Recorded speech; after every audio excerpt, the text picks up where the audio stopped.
O Hospital Regional de Joinville está preparando uma campanha de prevenção a algumas doenças, entre elas a obesidade e a hipertensão. Vamos conversar com o Dr. Paulo para saber como podemos definir essas doenças.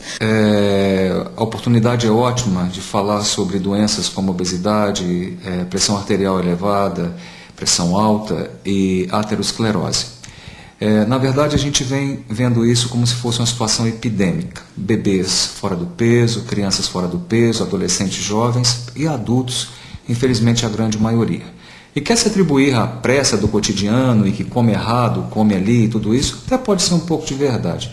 Mas isso não é assim. Então, como eu digo, se você tem uma gordura abdominal começando, você mesmo já sabe que está começando um processo de obesidade.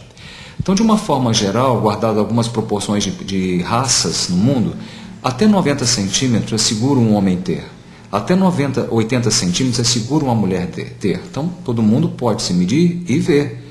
Bom, eu estou começando a ter mais de 90 centímetros no caso de homem. E aí tomar uma providência antes que o processo se torne grave. Por quê?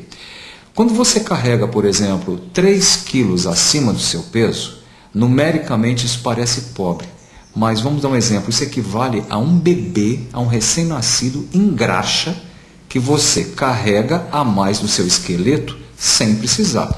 E isso com a força da gravidade trazendo a gente para a terra. Então você imagina a sua articulação do tornozelo, do joelho, do quadril, as cervicais. Aí a pessoa, eu estou com dor, mas é claro que está. Pois carrega 3, 6, 9, 12 quilos. Eu repito, projeta isso em volume para ver como essa carcaça humana tem que se equilibrar para carregar esse processo. Aí o que acontece? Começa a roncar de noite, começa a fazer apneia, isso homem, mulher, respira mal, dorme mal, no dia seguinte acorda como se o sono não tivesse sido reconfortável. Por quê? Porque há vários hormônios que com sono tranquilo eles são produzidos, entre eles o hormônio de crescimento, a própria cortisona, isso é fisiológico. Mas se você dorme mal, isso acontece mal. Então é como se você estivesse viajando internacionalmente todo dia. Você anoitece aqui e acorda no Japão do ponto de vista biológico. E você começa a envelhecer muito rápido. Um alerta que precisa ser dado é: obesidade leva à resistência insulínica e você faz seu pâncreas trabalhar demais antes da hora, ele entra em exaustão e você precocemente, ali na frente, 40, 50 anos, você está com a glicose alta se tornando diabético. O alerta é para os pais e crianças obesas, ou mesmo fora do peso, não obesas, para manchas escuras nas pregas cutâneas, no pescoço, na axila, na parte inguinal, e que muitos interpretam como se fosse sujeira, ou que a criança não tenha tomado banho.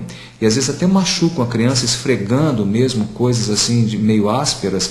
Não é. Isso é acantose nigricans relacionado com obesidade, relacionado com excesso de exigir do pâncreas trabalhar, e a criança está ficando diabética.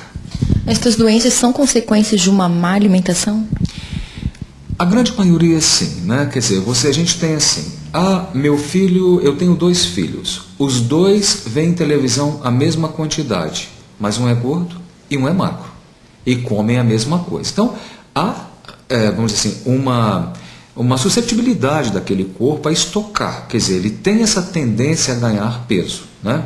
Então, às vezes não é porque é irmão, que um tem que ser gordo e um é magro, isso acontece na maioria das famílias. Tanto que às vezes é um problema, doutor, mas eu vou cuidar desse aqui porque é gordo, mas o outro quer comer, eu não posso ter chocolate em casa, isso tem que ser composto, né? Mas normalmente é genético. Quando um dos pais tem obesidade, ou na família dos pais, a chance de um dos filhos ter obesidade é realmente muito grande, né? Outro alerta é: se há diabetes na família, se há infartados na família, principalmente antes dos 55 anos, todas essas crianças, essa prole que veio dessa família com essa incidência metabólica e cardiológica e cardiovascular, os pais têm que ficar muito atentos, né? Preservar mesmo a qualidade do que eles ingerem, né? Assim, os pais têm o dinheiro. Se eles têm o dinheiro, a dispensa quem faz são eles. Então, eu quero ketchup. Sinto muito, não tem ketchup.